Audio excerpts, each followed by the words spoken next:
Terima kasih pemirsa, Anda masih bersama kami di MNC News Now. Seiring dengan landainya kasus COVID-19 di tanah air, pemerintah mulai melonggarkan aturan penggunaan masker di tempat terbuka saat beraktivitas. Tapi di dalam ruangan dan juga transportasi publik, masker masih tetap harus digunakan. Perhatikan kondisi saat ini di mana penanganan pandemi COVID-19 di Indonesia yang semakin terkendali, maka perlu saya menyampaikan beberapa hal. Yang pertama, pemerintah memutuskan untuk melonggarkan kebijakan pemakaian masker. Jika masyarakat sedang beraktivitas di luar ruangan atau di area terbuka yang tidak padat orang, maka diperbolehkan untuk tidak menggunakan masker. Namun untuk kegiatan di ruangan tertutup dan transportasi publik tetap harus menggunakan masker. Bagi masyarakat yang masuk kategori rentan, lansia, atau memiliki penyakit komorbid, maka saya tetap menyarankan untuk menggunakan masker saat beraktivitas. Demikian juga bagi masyarakat yang mengalami gejala batuk dan pilek, maka tetap harus menggunakan masker ketika melakukan aktivitas. Yang kedua, bagi pelaku perjalanan dalam negeri dan luar negeri yang sudah mendapatkan dosis vaksinasi lengkap, maka sudah tidak perlu lagi untuk melakukan tes swab PCR maupun antigen.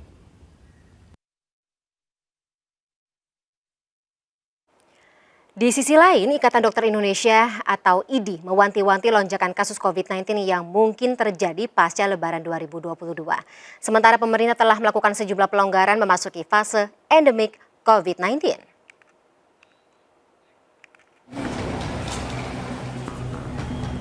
Kekhawatiran terjadinya lonjakan kasus COVID-19 pasca libur Lebaran 2022 direspon Ikatan Dokter Indonesia.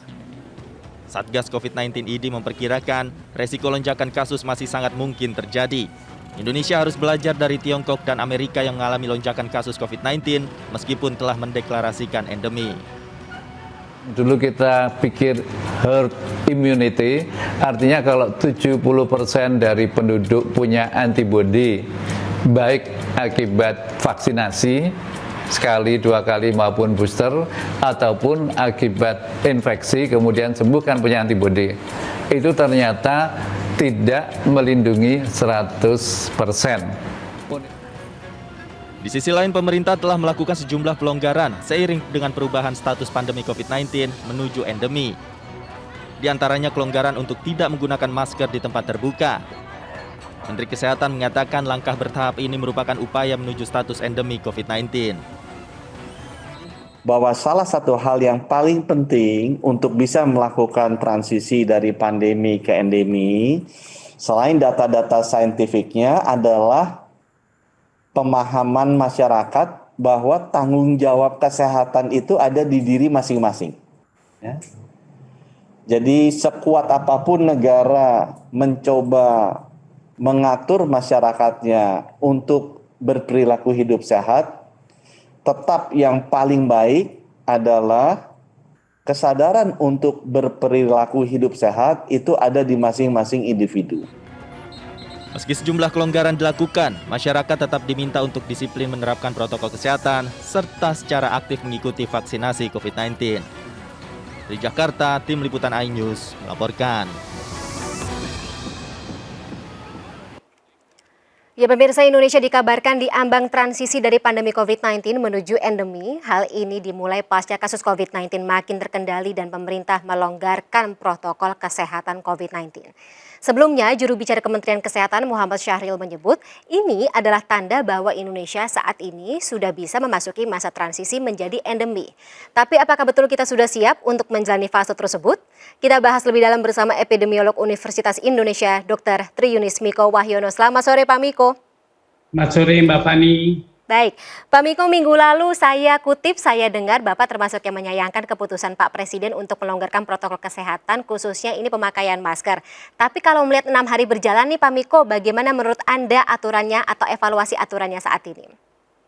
Ya, jadi menurut saya ini terjadi interpretasi yang multi interpretasi di masyarakat. Salah satu mall misalnya, saya sudah tidak dicek suhu lagi, jadi tidak pakai peduli lindungi. Jadi mall itu tidak peduli lagi pada COVID-19. Jadi sepertinya sudah bebas. Ada mall yang tetap pakai peduli lindungi, pakai scan suhu. Jadi itulah yang saya takutkan, di mall aja multi interpretasi, apalagi di masyarakat. Saya lihat ada masyarakat yang di area publik nggak pakai masker, ya walaupun sebagian kecil, tapi itu sudah memperlihatkan multi interpretasi begitu. Jadi menurut saya lepas masker harus dibatasi dengan catatan jaga jarak dapat diterapkan. Kalau jaga jarak tidak dapat diterapkan, itu tidak boleh atau masyarakat tetap harus memakai masker. Harusnya seperti itu. Jadi menurut saya yang kedua adalah surveillance kita masih belum meningkat. Buktinya harusnya terjadi peningkatan kasus COVID setelah Idul Fitri, dan itu tidak terjadi karena banyak masyarakat yang tidak peduli lagi, tidak mau tes, baik tes antigen maupun tes PCR. Jadi kalau saya lihat sih setelah Idul Fitri, banyak tetangga-tetangga saya yang demam, batuk pilek, kemudian udah tes antigen, ya sekarang kan sudah bebas katanya. Nggak disuruh juga ya begitu. Pak Miko ya? Iya begitu, sepertinya banyak, tapi kan masyarakat sekarang sudah bebas, jadi nggak perlu lagi tes antigen. Jadi itu yang menyebabkan jumlah kasus yang terdeteksi oleh surveillance kita menurun, Mbak Fani. Bukan karena memang kondisi realnya adalah kita tidak terkena COVID-19, tapi karena tes PCR atau antigennya tidak menyeluruh, tidak sesering itu ya Pak Miko? Betul, aturannya beda betul, ya? Baik. Aturannya pun tidak menyeluruh ya. Tadi mall kan harusnya kan sebagai tempat tertutup, orang-orang harusnya tetap pakai masker, tapi ternyata tidak. Bukan, artinya ada yang tidak pakai, tapi sedikit, kemudian tidak dilakukan scan suhu. Aplikasi Peduli Lindungi, baik. Dan jual aplikasi Peduli Lindungi. Baik, Pak Miko. Pak Miko, mungkin kita akan sedikit bicara mengenai indikator saat suatu negara atau wilayah ini kalau misalnya bisa dikategorikan cocok atau sudah pas gitu ketika menuju transisi, menuju endemi seperti itu. Ini indikatornya apa saja, Pak? Jadi indikator wabah itu cuma 2 indikatornya. Satu indikator morbiditas, yang kedua adalah indikator mortalitas. Indikator morbiditas adalah prevalen atau insiden kejadian kasus atau banyaknya kasus di masyarakat. Jadi menurut saya di Indonesia harus dilakukan survei antigen, bukan survei antibody. Jadi survei antibody itu menunjukkan orang yang pernah infeksi COVID-19 atau pernah divaksin. Jadi itu menurut saya tidak menggambarkan berapa orang yang terinfeksi atau prevalen atau insiden COVID-19. Jadi harusnya di Indonesia dilakukan survei antigen untuk mencapai endemisnya atau titik prevalennya berapa begitu. Dan WHO juga akan menggunakan indikator itu, Mbak. Jadi prevalen ya atau kejadian kasus per penduduk begitu. Jadi kemudian kedua adalah kematian. Kematian itu menurut saya dipakai adalah CFR. Jadi CFR adalah case fatality rate. Di Indonesia ada varian Alpha, Delta, dan Omicron. Kemudian CFR kita itu paling tinggi di gelombang kedua, kemudian sampai 9%, pada gelombang ketiga itu turun banyak begitu. Jadi gelombang kedua walaupun jumlahnya kecil tapi CFR-nya besar. Gelombang ketiga walaupun jumlah kasusnya banyak sampai 56 ribu kasus, tapi jumlah CFR-nya kecil. Jadi menurut saya dan jumlah yang dirawat juga kecil. Jadi menurut saya ini agak berbeda karena yang gelombang ketiga adalah Omicron yang dominan, kemudian gelombang kedua adalah Delta yang dominan. Nah, ini akan menjadi catatan atau indikator-indikator utama dari terjadinya wabah COVID-19. Nah, indikator lainnya adalah indikator program. Jadi penggunaan masker, vaksinasi, kemudian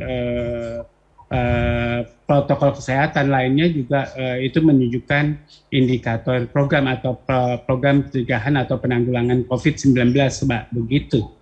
Sementara yang digunakan oleh pemerintah saat ini tadi ada ya survei atau apa ya? Prevalence survey. Prevalence survey itu menunjukkan antibodi di dalam tubuh orang Indonesia. Menurut saya sudah bagus ya, sudah 90% di semua provinsi. Kalau itu menunjukkan bahwa yang terinfeksi COVID sudah 90% atau divaksinasi. Tapi punya antibodi yang bagus. Ya, artinya antibodinya nggak tahu bagus atau tidaknya. Artinya sudah punya antibodi. Sedangkan level antibodinya harus dicek. Kemudian apakah mereka sudah punya level atau kadar antibodi yang cukup untuk memproteksi. Tapi setahu saya proteksi dari vaksin sendiri kan kalau Sinovac 67% janjinya gitu. Kemudian Pfizer itu 80%. Jadi menurut saya paling tinggi 80%. Dan itu menurut saya antibodi itu bertahan tidak lama begitu, 1 tahun sampai 3 tahun.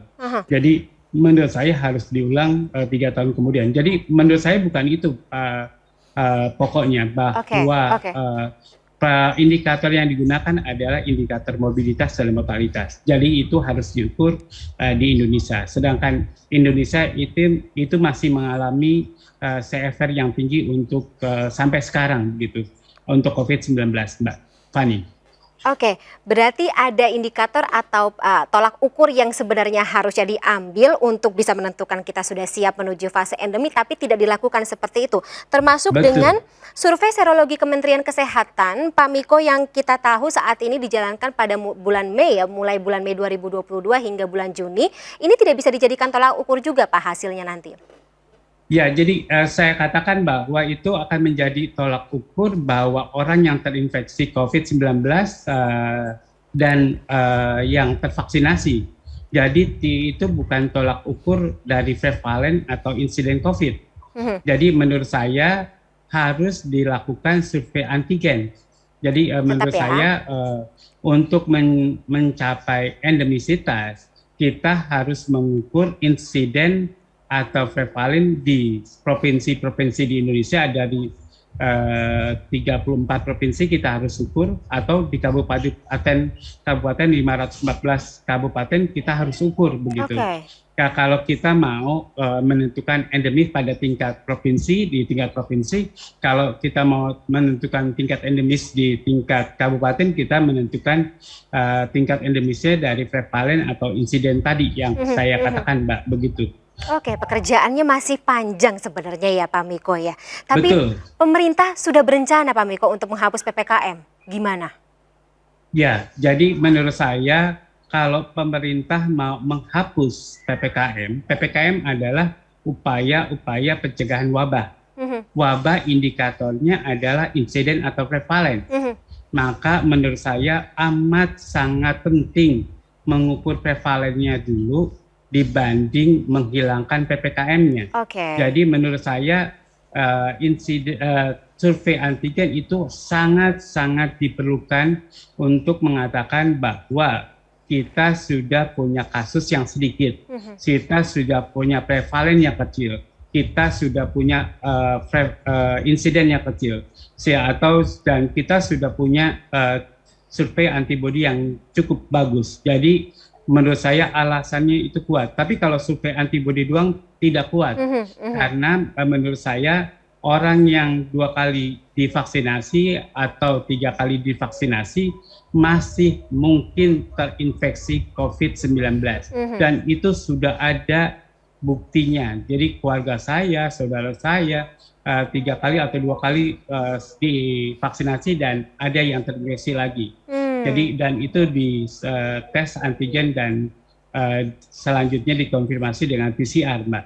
Begitu. Jadi jangan buru-buru ya, sekali lagi ya Pak Miko ya. Ya, Lakukan jadi harus sesuai punya bukti yang kuat. Begitu. Harus punya bukti yang kuat, mau itu survei antigen maupun survei antibody begitu. sesuai dengan standarisasi yang telah ditetapkan oleh WHO sebenarnya, seperti itu ya. Bukan. Kalau WHO belum menentukan syarat endeminya, titik endemi prevalennya. Karena belum atau ada negara insidennya. yang menetapkan endemi juga begitu ya. Karena WHO belum menentukan Oke. titik prevalen atau insidennya. Maka kita kalau mau lebih cepat dari menentukan endemisitas, ya kita harus survei antigen dulu menurut saya. Jadi Supaya kita jadi standar aman juga buat ya. dalam begitu, iya. Oke, baik. Tapi kalau misalnya belajar dari negara-negara lain, Pak Miko, yang sudah lebih dulu melonggarkan PPKM-nya, katakanlah seperti itu, melonggarkan protokol kesehatannya. Misal New Zealand atau kemarin kita juga tahu Inggris ya sudah tidak mewajibkan orang untuk pakai masker. Mungkin bisa kita lihat seperti apa mekanisme yang berlangsung di sana yang mungkin bisa jadi contoh atau jadi standarisasi bagaimana pelaksanaan protokol kesehatan yang seharusnya lebih aman gitu untuk tadi mempercepat kita masuk untuk standar tadi fase endemi. Jadi di Jerman, di Inggris, jangan yang disalahkan di Belanda ya, itu bebas, benar-benar bebas buka masker. Tapi kalau di Jerman buka masker boleh di mana social distancing dapat diterapkan. Jadi sama saja kalau catatan di Indonesia adalah jaga jarak dapat diterapkan. Di Inggris juga begitu. Social distancing dapat diterapkan, boleh buka begitu. Dan kemudian di public area dia tidak boleh kalau di Inggris. Kalau di Jerman masih boleh di public area, asal social distancing dapat diterapkan. Tapi kan itu menjadi dilema buat masyarakat gitu. Jadi dapat menerapkan kayak kita di depan jalan rumah saya itu kadang-kadang sepi, kadang-kadang ramai begitu. Jadi kalau ramai ya kita harus pakai masker, kalau sepi ya boleh ya kita tidak pakai masker. Jadi menurut saya itu dilema bagi masyarakat. Dan itu terjadi dilema pada mall begitu. Jadi ada mall yang membebaskan, ada mall yang tetap ketat begitu. Nah, tadi nggak menyeluruh seperti itu ya, apalagi pengawasannya ya Jadi, Pak ya. itu yang harusnya tidak multi interpretatif di Indonesia, sehingga peluang terjadinya kenaikan kasus COVID itu menjadi lebih kecil kalau tidak ditutup dengan kondisi tertentu begitu, Mbak. Baik Pak Miko, masih banyak pekerjaan yang harus kita lakukan, tapi seharusnya sih untuk lebih amannya protokol kesehatan COVID-19 tetap harus kita lakukan, tetap harus kita jalankan, jangan termakan oleh euforia. Terima kasih Pak Miko atas imbauannya, atas masukannya, semoga bisa jadi pertimbangan oleh pemerintah untuk melaksanakan aturan ke depannya yang lebih menyeluruh dan juga tadi ya tidak multi interpretasi. Sekali lagi terima kasih Pak Miko, sehat selalu, sampai jumpa. Sama-sama. Dan pemirsa, kami masih akan segera kembali dengan informasi lainnya, tetaplah bersama kami di MNC News Now.